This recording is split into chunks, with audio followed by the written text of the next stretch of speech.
Ẹ káàárọ̀ o, ẹ̀yin olólùfẹ́ wa káàkiri orígun mẹ́rẹ̀ẹ̀rin àgbáńlá ayé. Mo kí wa ní orúkọ Olúwa pé lórúkọ Jésù Kristi yóò dára fún wa. Bí a ti ń yẹ ọ̀rọ̀ Ọlọ́run wò ní ojoojúmọ́, mo gbàdúrà lórúkọ Jésù kò ní rẹ̀ wá, kò sì ní sú wa. Ẹ jẹ́ kí a gbàdúrà. Ọlọ́run tó dá ayé àtọ̀run, a gbé ọ̀gá ṣe ọlọ́ba torí pé ìwọ ni Ọlọ́run. A tún wá síwájú rẹ lóòrọ̀ ètò ní àní Olúwa wá bá wa sọ̀rọ̀. Jẹ́ kí ọ̀rọ̀ rẹ kí ó yé wa, kí ó yé wa, kí ó sì sọ wá di ẹni rere níwájú rẹ àti ní òpin gbogbo kábọ̀ ìjọba ní ìkẹyìn torí tí a gbàdúrà lórúkọ Jésù Kristi Olúwa wa. Àmín.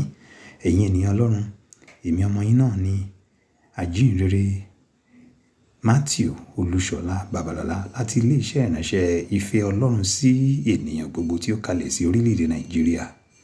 Ẹnikẹ́ni tí ó bá fẹ́ pè mí yálà fún ìdáninímọ̀ràn, fún ìgbaniníyànjú, fún àdúrà àbí fún ìwàásù àbí fún ọ̀rọ̀ Ọlọ́run, ẹ lè pè mí sórí ẹ̀rọ ìbánisọ̀rọ̀ yìí 09020601115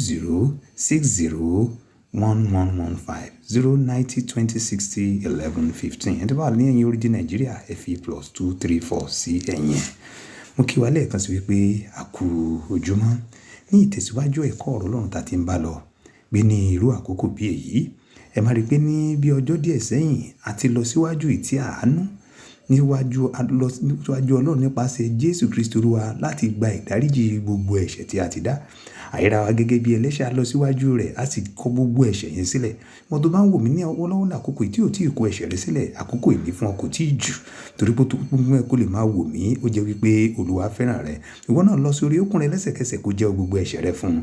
Ní ọjọ́ bíi 2-3 sẹ́yìn a sọ wípé ká má ṣe fẹ́ràn ayé nírú àkókò bí èyí, ká sá fún gbogbo àwọn ìlépa tí ò tọ̀nà, ká sá fún gbogbo àwọn ìfẹ́kúfẹ̀ẹ́ ojú, ìfẹ́kúfẹ̀ẹ́ ara, ìrírí ayé torí pé kì í ṣe ti Ọlọ́run. Ní èní yìí ẹ jẹ́ á wo ìwé Jòhánù kìíní yẹn orí ìkejì ẹsẹ̀ 18. 1 John chapter 2 verse 18. Ó ní wípé ẹ̀yin ọmọ mi ìgbà ìkẹyìn ní èyí, bí ẹ̀yin sì ti gbọ́ pé aṣòdì sí Kristi ń bọ̀ wá, àìní nísinsìnyí aṣòdì Kristi púpọ̀ níbẹ̀ nípa èyí tí àwa fi mọ̀ pé ìgbà ìkẹyìn ní èyí. Bí a ti ṣe jẹ́wọ́ Jésù Kristi ní Olúwa àti Olùgbàlà yẹn, àkórí ẹ̀kọ́ tẹ̀ ní wípé ṣọ́ra fún aṣòdì sí Kristi nírú àkókò bí èyí. Nígbà tó ti gba Jésù Kristi Olúwa gbọ́ yẹn, tó ti jẹ́wọ́ Jésù Kristi Olùgbàlà, tó ti gbà pé wà á tẹ̀lé yẹn, tó ti gbà láti yàgò fún ohun tí ń ṣe ti ayé, mọ̀ wípé àwọn aṣòdì sí Kristi wà ó tó fẹ́ dá ẹ padà sínú ìtànjẹ èṣù.